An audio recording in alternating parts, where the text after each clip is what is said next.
Marty, how do you handle allocating assets between children when one child has a lot more need than the other and the tendency to leave everything equally? What is the normal result that you see? Because I do feel sometimes, well, I'll leave each child $1 million. I have 3 million. Well, one has special needs and one's a doctor. What's the normal So, outcome there? well, let me first answer what you didn't ask. What is the normal process for dealing with it? I would say in the vast majority of cases, and I don't have statistics and I've never seen statistics, people leave everything equally. And equal, as you know, and I think this is where you're going, is not necessarily equitable. And I think that people, as a default, leave equally for the same reason that many of the clients that come into our office want to save tax, even if they don't face a tax, because it's an easy answer. You don't have to delve into the tough stuff. I've even seen some clients leave the kids with most money, the family business, which is worth even more. Well, my son is running the business. Let him have the business. Well, what about your other kids? You know, what I try to suggest is that you have to evaluate labor and equity. And if you have a business, for example, there's two components to it, labor and equity. If a child's in the business and another child's not, compensate even handsomely the child that's running the family business. But why is the other child's birthright less than the one that's in the business? And you know what? Just having the discussion, I think, can lead to a better result because at least it starts to play it out. And the issue that you're raising about equality, inequality, equity, what's fair, what's necessary, that issue, Alan, as you know, but to say it to everybody listening, that is often the most profound, influential issue on what happens to that family. And I have what I often call the Thanksgiving conversation. You know about the Thanksgiving conversation? Yeah. Alan, you got to get up on this stuff. If you do the plan the way you just suggested, client, will your family be able to sit around the Thanksgiving table together? And a lot of times the answer is, what, are you kidding me? They'll kill each other. And that's not usually what the client says, but it's what we point out because they didn't think about the real ramifications. They only go this far as saying, well, my son's in the business. I want him to have the business. Well, but what does that do to everyone else? Or let's take an example like you said. One child's very successful and the other child has, let's not say special needs because that's maybe easier to relate to emotionally. Let's say one of the children has an addiction issue, a gambling and drug issue. So the kid that's doing well may be resentful of mom and dad giving anything to the kid with the addiction issues because, geez, look how much money you've spent over the decades trying to bail him or her out.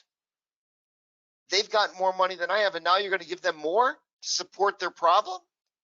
There can often be anger and resentment, and because you've seen it, and it's something that I think is hard for clients to envision because they haven't seen it because they're not in the same profession where we see it over and over and over. So often what happens is while the parent is alive or whoever the benefactor, uncle, aunt, whatever, while the parent or benefactor is alive, the emotions are kind of kept below the surface. The minute last a mom and dad go, all this pent up anger or resentment, it all comes flowing out. And I know you've seen it. It's tragic. It's tragic. But I think that is, and I'm going to, when I next time revise my list on human aspects of planning, that's going to be the first topic. What do you do? I think you need to have a discussion. What do you do? Maybe if there's a child that's special needs, if the family's worth 30 million and there's 3 kids and you want to leave equally, you may do an analysis and speak to special needs consultants and find that leaving 10 million for the particular special needs child, depending on their needs and their issues and challenges, maybe you cap it. I've seen sometimes at 5 million. So maybe you leave 5 million to that child just because any more is not going to matter if they're receiving government aid and the 5 million is more than enough of a backstop.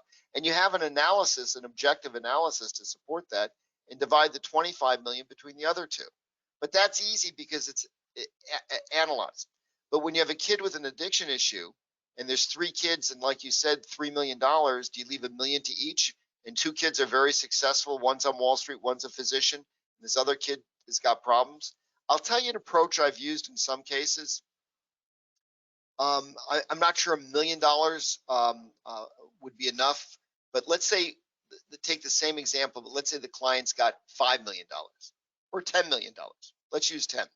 So maybe what you do is you leave each of the children $2.5 million, and the child that's got the addiction issues, you put the money in trust. What I would suggest is you put each child's money in trust. The doctor, the Wall Street person, they should have it in trust because they want it out of their estate. They should want it in trust because of asset and divorce protection. The kid with the addiction issue needs it in trust to protect it primarily from themselves. But meanwhile, if everybody's stuff is in trust, even if the parent wants to give it outright, I encourage make a similar trust for everybody. Maybe the only difference is the 2 children who are doing well, they can be co-trustees or sole trustees of their own trust. And the child with issues, maybe I like to name an institution because you can't call them at 3 a.m. and scream until you get the money. But if all 3 children have the money in trust, the child with the addiction issue doesn't have to feel resentful because, but for the one minor change that I've never seen them notice, like who the trustee is, everything's in trust, brother. Why are you concerned? We got treated the same way you did. But what you might do with a $10 million estate, just as a hypothetical, 2.5, 2.5, 2.5, set up another trust with 2.5 million and put somebody objective in it. The family attorney that's been, or the accountant that's known the family for 30, 40 years and knows the drill. Let that be a discretionary trust where it can be used if the child with the drug issue is willing to really go to rehab and really help themselves. Maybe we can help support that. If a child in the other families, and this is very important, and this is why I think you have to be careful when you make disparate distributions.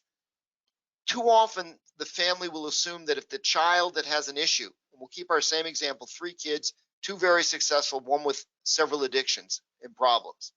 How do you know that the child that's the successful physician, that she may not have a special needs child, or that she may not suffer a health issue? My wife was diagnosed at age 50 with multiple sclerosis, and it truncated her career by over a decade.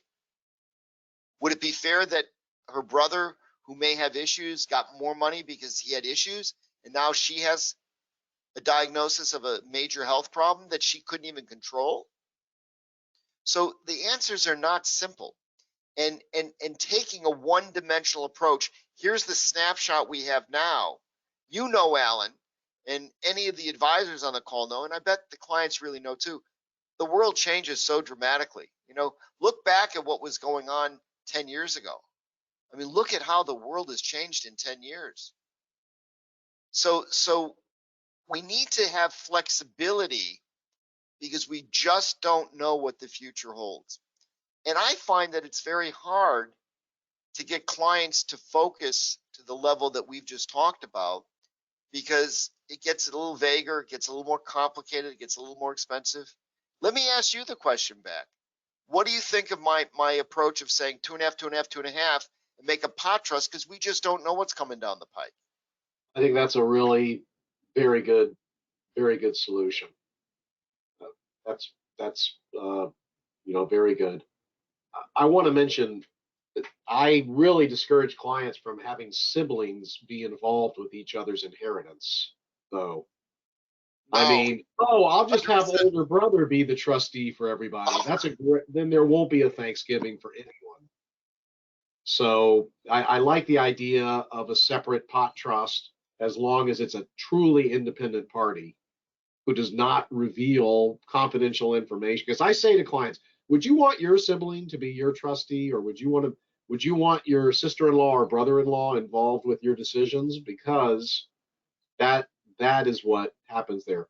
Marty, you mentioned protecting an LGBT child.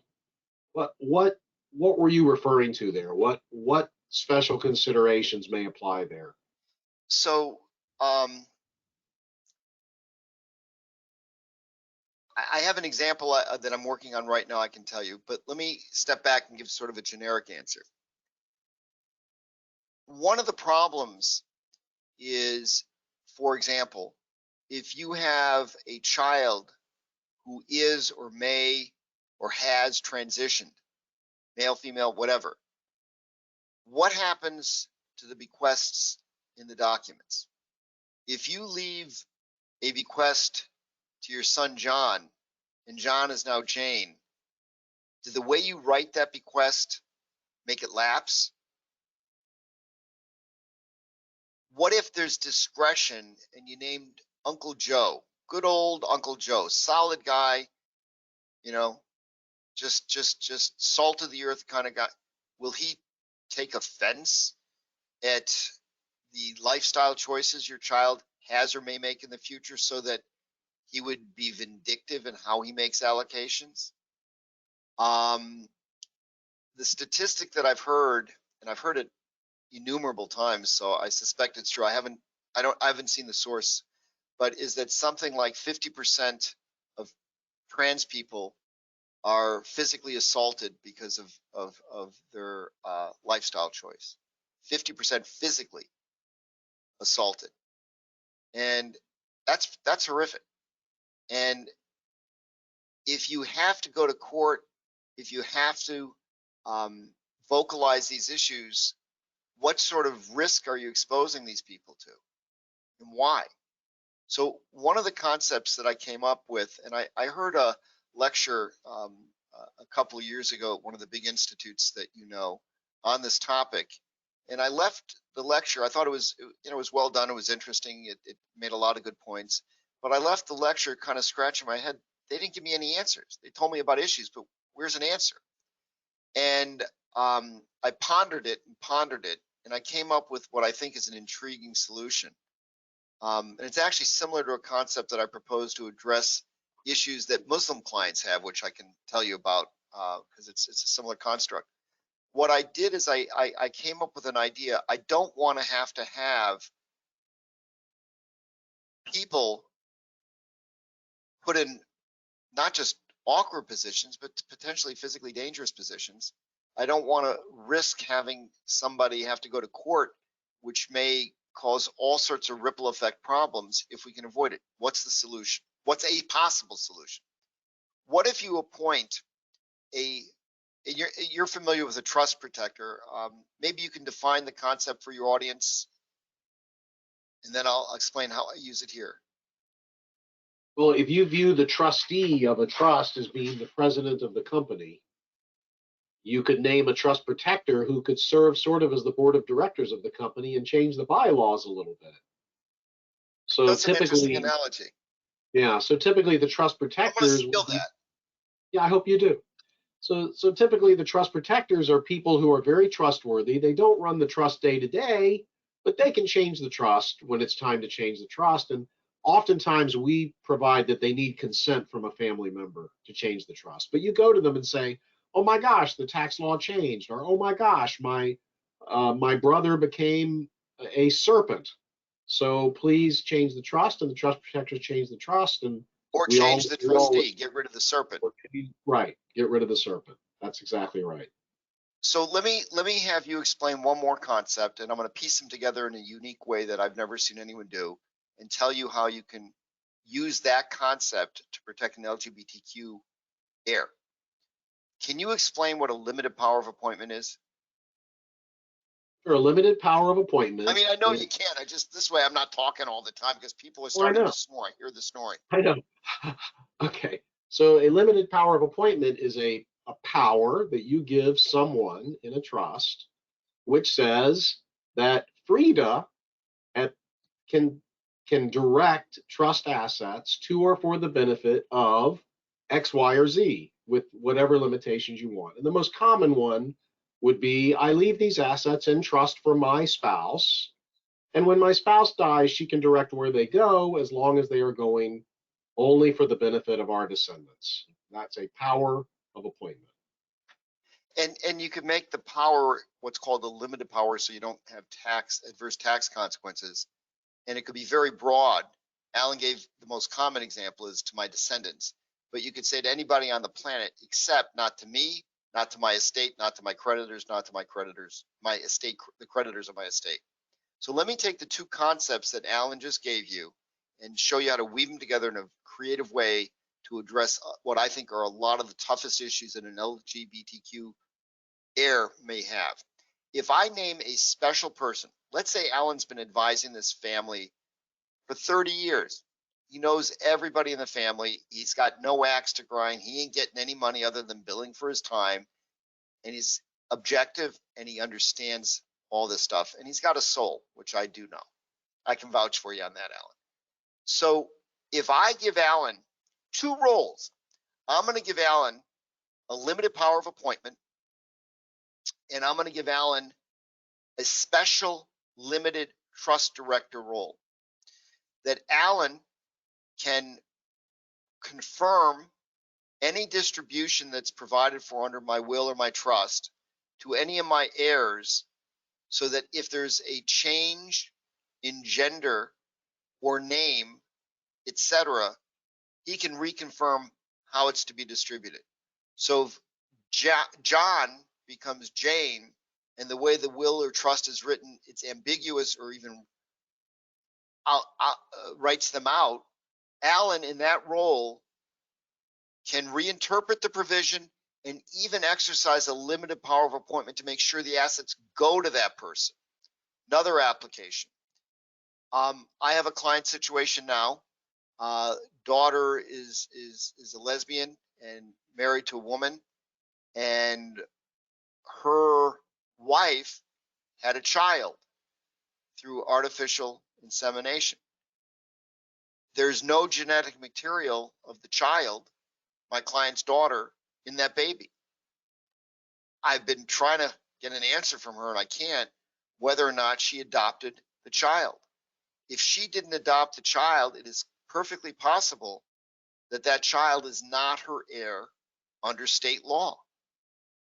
I can tell you, because I've talked to her, she loves that little kid, and that if something, God forbid, happened to her and her wife, she would want her assets to go to that kid. But I can't get her back in to update her documents. If they had Alan holding both a special trust protector role and limited power of appointment, Alan would know obviously that this woman wanted her child to inherit, and just because of the technical definitions of child under state law, it didn't work, and because she didn't come back in to update her documents. And by the way, very few people come back regularly to update their documents and address these issues. Alan should be laughing because he knows it's true. You know, we as lawyers can tell people come back every 3 years, or if there's a major change, and we'll get calls from somebody from 20 years ago. And usually when you get a call from somebody 20 years ago, they start talking to you like you remember who they are, right? Who are you? But that role could solve the problem of a child transitioning. It could solve the problem of a child being born a further descendant from assisted reproductive technology, and a whole myriad of other things. You know, will a trust pay for the cost of transition? Well, is that a medical expense? Is it a necessary expense? How does it fit in the language? The problem is that we have hundreds and hundreds of years of trust law and the science of reproductive technology. The more common, and I'm not sure the right words to use to describe it, but a lot of these issues, if they existed, they were hidden before. Nobody would talk about them, but now they're there. So what do we do if the law hasn't quite kept up? And it hasn't.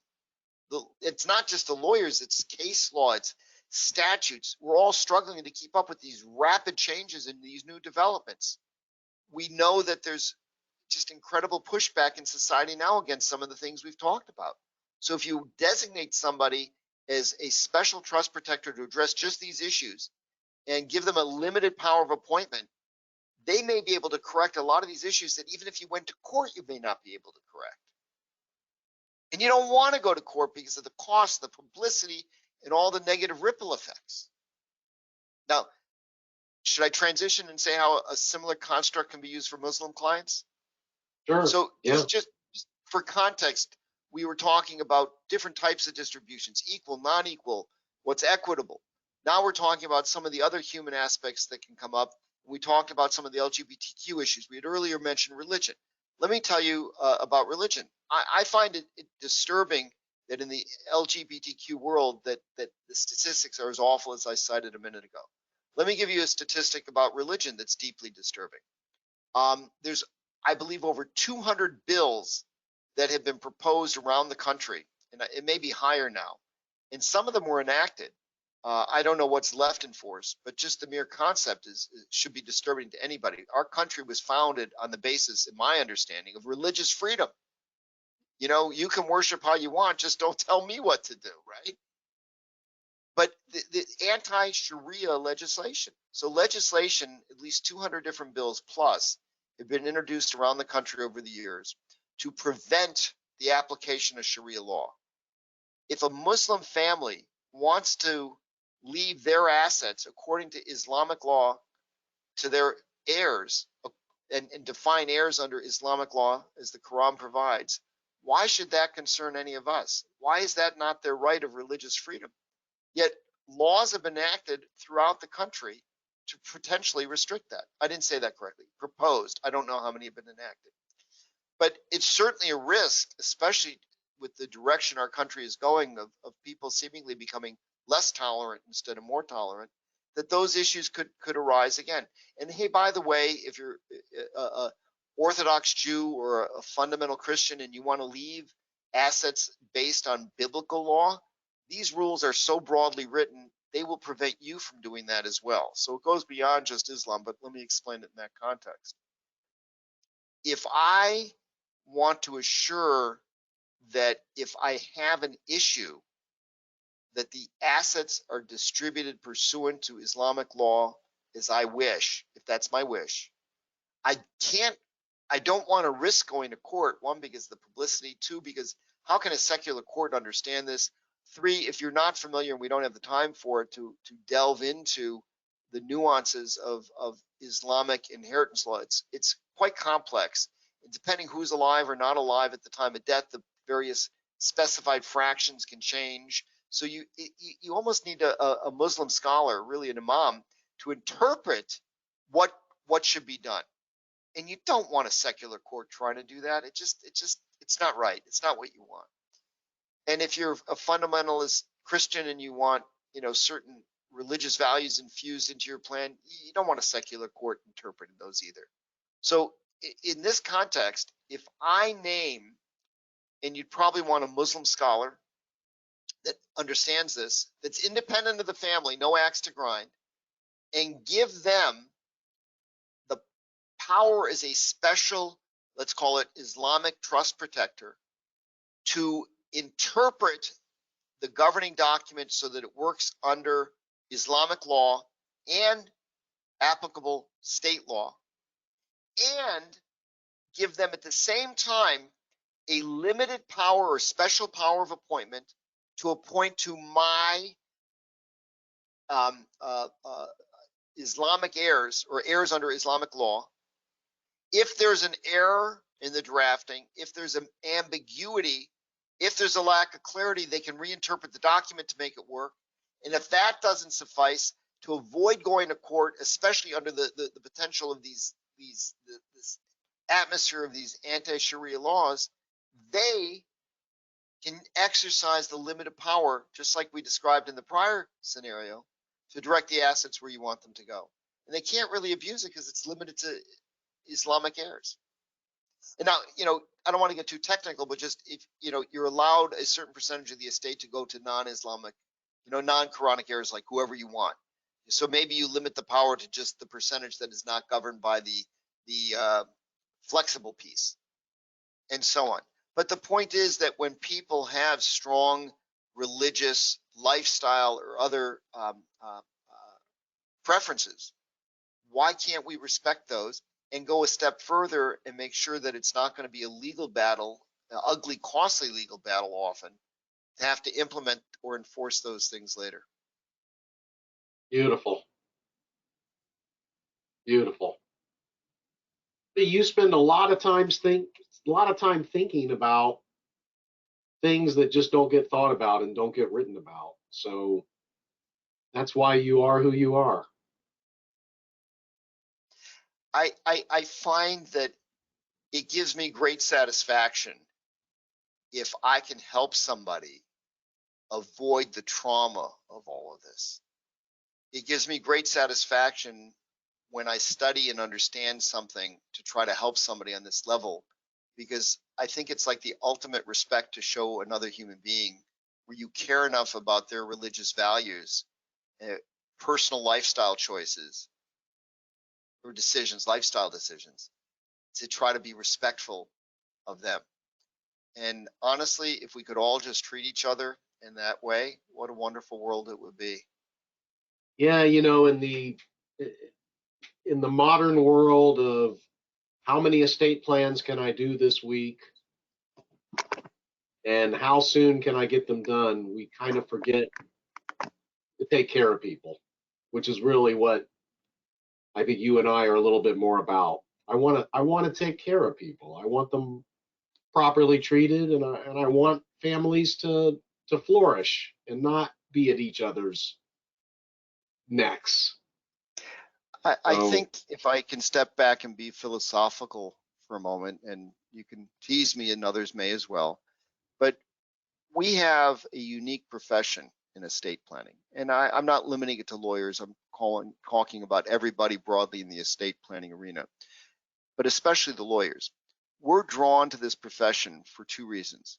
One, I think there are very few other professions in the world that have the intellectual challenges that estate planning does. If you just listened to this webinar podcast, I don't know how what to call it or how long it's rambled on for, but the breadth of and depth of areas that we've talked about, and we haven't even talked about complex GST planning, a grantor trust, the amount of knowledge that we have to have as an estate planning attorney is tremendous. And I think there's clearly one of the two major motives that draws people to this profession is it has incredible intellectual challenge.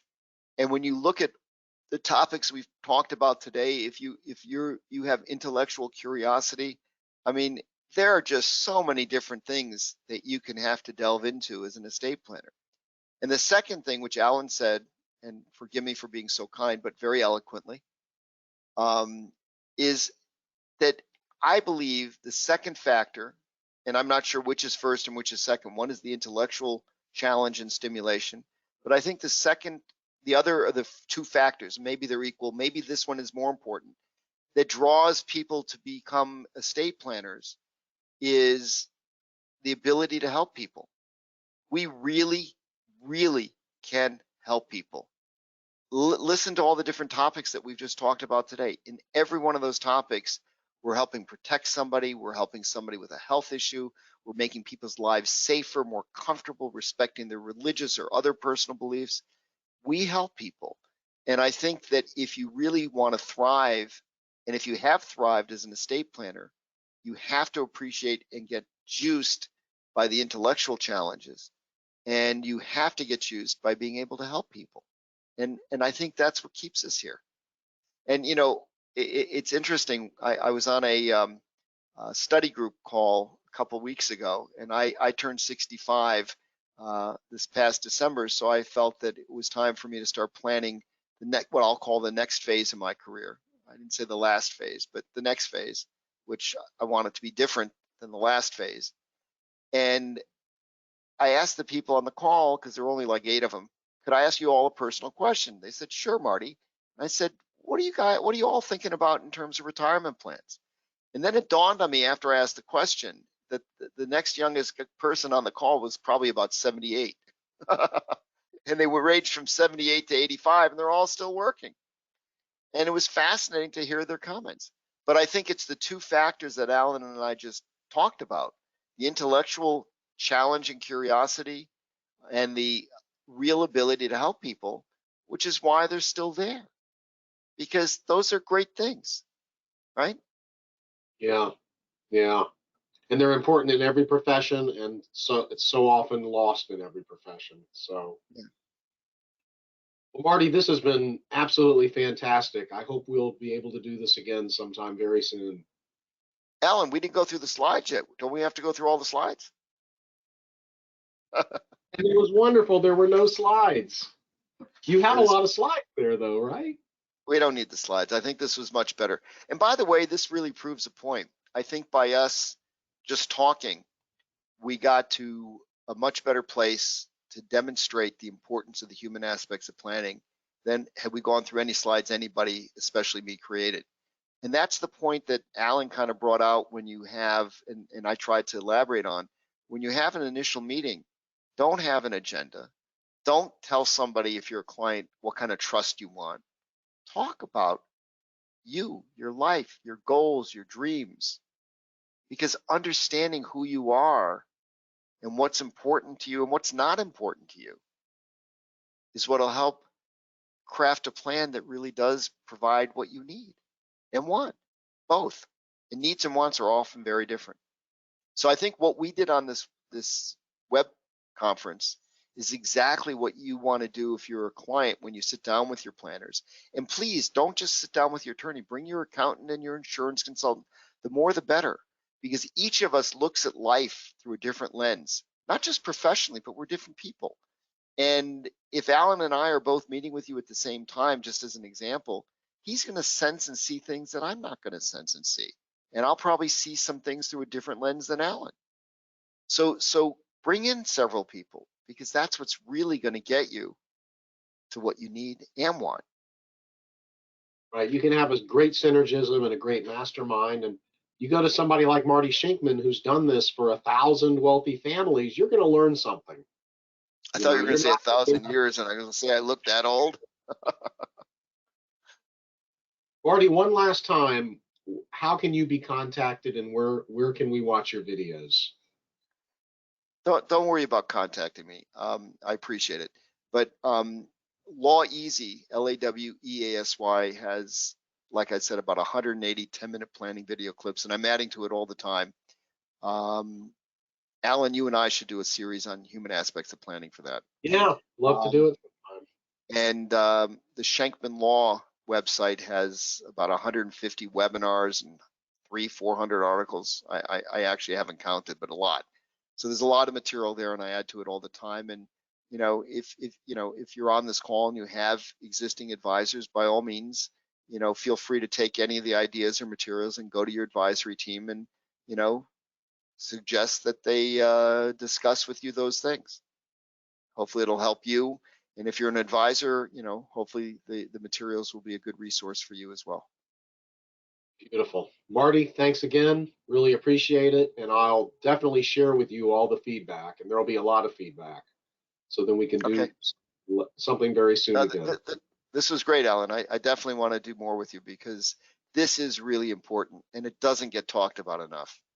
It doesn't have the excitement and the sizzle that, oh my, there's a new type of trust we can create, right?